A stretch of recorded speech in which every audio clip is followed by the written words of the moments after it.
एक राम नाम महिमा की है, राम नाम महिमा, राम राम जो डटते थे वो महिमा की एक घटना, सत्य घटना है। और एक घटना है श्री हनुमान जी महाराज की।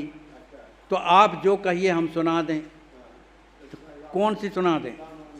राम।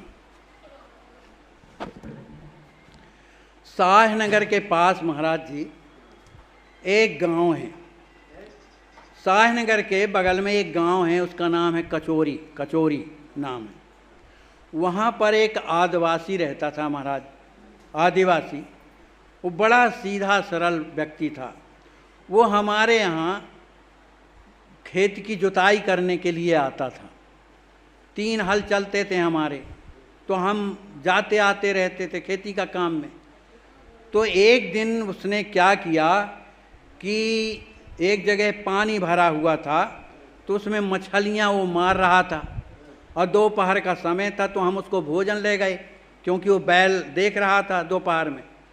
तो जब मछली मार रहा था तो हमको बड़ा दुख लगा। हमने कुछ उससे कहा नहीं, उसको भोजन दिया, भोजन तो उसने कर लिया। जब शाम हुई तो हमने कहा भैया कल से तुम हमारे यहाँ काम करने मत आना। कहा महाराज क्यों ना आएंगे? हमने कहा इसलिए कि हम तुमको इतना ला के भोजन देते हैं, फिर भी तुम मछली मारते हो, जीव हत्या करते हो। तो जीव हत्या करने वालों को हम अपने घर में भैया काम नहीं देना चाहते, इसलिए कल से मत आना। तो उसको बड़ा दुख लगा महाराज, बड़ा ईमानदार आदमी था, आदिवासी था। उसने कहा महाराज मैं कान पकड़ता हूँ, आज के बाद मैं कभी हत्या नहीं करूँगा, जीव हत्या नहीं करूँ। तो मैंने कहा ठीक है भैया कल से आना। अब वो इतने ही भर में उसका मन का खिंचाव मेरे तरफ हो गया। कहे महाराज अब मैं क्या किया करूं? तो मैंने कहा भैया तुम कुछ ना किया करो, अपना सीताराम सीताराम कहा करो, और क्या करोगे? यही अच्छी है, भगवान का सीताराम कहते रहे, हल चलाते रहे, यही काम किया करो। आदिवासी था महाराज, विशेष ज्ञान तो होता नहीं उन लोगों को, सीधे साधे बेचारे सीताराम कहना शुरू कर दिया महाराज। वो हल चलाता था तो सीताराम, चलता था तो सीताराम। ऐसा करते करते 1 माह के अंदर उससे अपने आप सीताराम निकलता था, उसके मुख से अपने आप, माने उसकी जीभ माने ओंठ हिलते ही रहते थे। तो एक दिन की बात है महाराज, कम से कम 2 माह बाद उसे स्वप्न में एक साधु का दर्शन हुआ। साधु का दर्शन हुआ, बड़े बड़े बाल थे, वही बता रहा था। दर्शन हुआ, उन साधु ने कहा सुनो तुम ये राम नाम लेना बंद कर दो, और नहीं तो तेरे को इतना कष्ट होगा कि तू मरने जैसे हो जाएगा। तो इसलिए सीताराम कहना छोड़ देते हैं।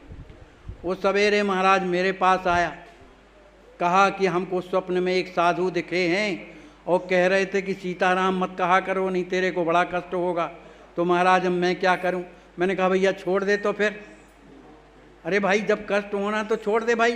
कहे हम क्या करें, वो मैं छोड़ना भी चाहता हूँ, तू भी छोड़ता नहीं है, अंदर ही बैठ के कोई सीताराम कहता है महाराज, अब मैं क्या करूँ? हमने कहा तो कोई बात नहीं, तुम कहो भैया।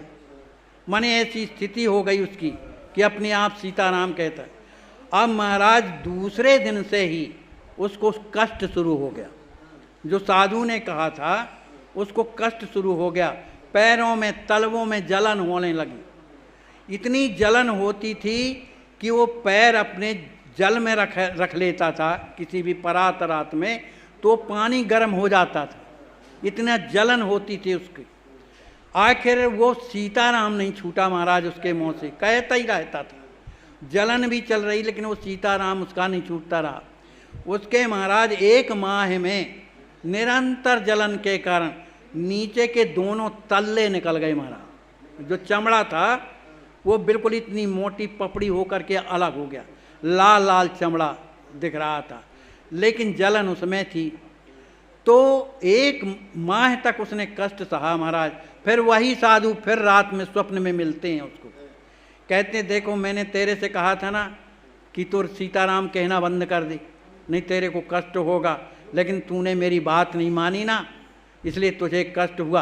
पर कोई बात नहीं, तेरे जो जन्म जन्मांतर का जो प्रारब्ध था ये सीताराम ने निकाल दिया तेरे, इसलिए तू शुद्ध हो गया। अब ले वो लड्डू खा ले, अब तेरा जीवन बढ़िया रहेगा। महाराज स्वप्न में दिया वो लड्डू, और जब सवेरा उठा तो उसके हाथ में लड्डू, हाथ में प्रत्यक्ष लड्डू। अब वो गया तो जल्दी नहाया, उस लड्डू को खा लिया उसने, और जैसे ही लड्डू खाया उसका बिल्कुल शरीर हल्का हो गया महाराज, सब वेदना समाप्त हो गई। अब वो तो और मस्ती से सीताराम कहने लगा।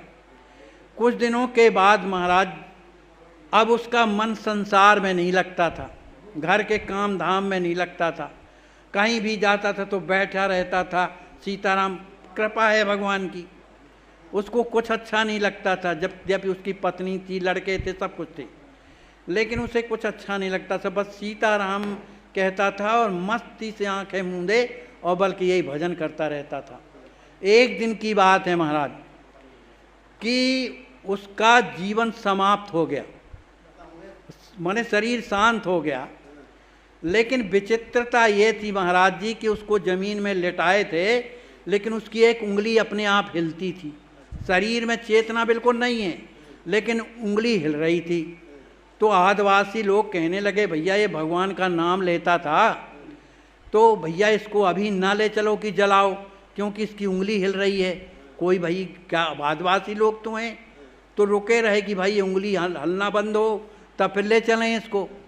अब इधर पर वो पहुंच गया कहाँ, जमराज जी क्या, उसने ये सब घटना मेरे को बताई, तब बता रहा हूँ। थोड़ी देर के बाद वो जिंदा हो करके और उठ के बैठ गया, जिंदा हो गया। लोगों ने पूछा लेकिन उसने कुछ बताया नहीं। वो सुबह मेरे यहाँ आता है, कहे महाराज हम तो मर गए थे।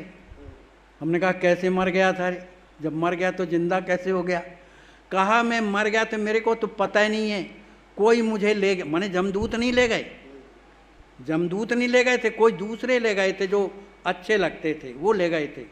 तो धर्मराज की सभा में ले जा करके मुझे खड़ा कर दिया। ये उसी की वाणी, महाराज पढ़ा लिखा नहीं, बिल्कुल सीधा साधा। तो कहा एक बहुत ऊंचे सिंहासन पर जो चमकता था, उसमें बड़े काले काले बैठे हुए थे और ऐसा त्रिपुंड लगाए हुए थे, बैठे थे। तो उन्होंने मेरे तरफ जब देखा तो कहा इसको तुम यहाँ क्यों ले आए भाई, इसको जहाँ का तहाँ भेजो, दूसरा आदमी से के नाम का है, अमुक गांव में, उधर से लाओ इसको। अब ये तो कुछ नहीं, इसको कोई डर नहीं लग रहा है, लेकिन उधर भी इसका भगवान का नाम अपने आप चल रहा है। माने शरीर से लिया हुआ नाम वो आत्मा भी लेती रहती है, कहने का भाव ये। अब उसने वहाँ के जब दृश्य को देखा, नरकों का, लोग चिल्ला रहे हैं, पिट रहे हैं, कुट रहे, हाय हाय कर रहे हैं, तो उसने कहा भैया हम इतने दूर आ गए हैं तो हमको थोड़ा नरक दिखा दो। कहा रे ऐसे कैसे दिखा दो, तुम तो जल्दी चलो, तुम्हारा थोड़ी जीवन समाप्त हुआ है। तो इसी बीच में वो आ गया था, जब उंगली हिल रही थी वो बंद हो गई, उठ के बैठ गया। तो उसने बताया महाराज जी कभी भूल करके अपराध नहीं करना चाहिए। इतना कष्ट है, इतना कष्ट है उस नरकपुरी में कि कान नहीं दिए जाते महाराज जी, कान नहीं दिए जाते हैं। पर मेरे को मालूम है कि मुझे किस दिन मरना है, मुझे बता दिया है उनने, हाँ, कि तुम्हें कब मरना है, मैंने पूछ लिया है।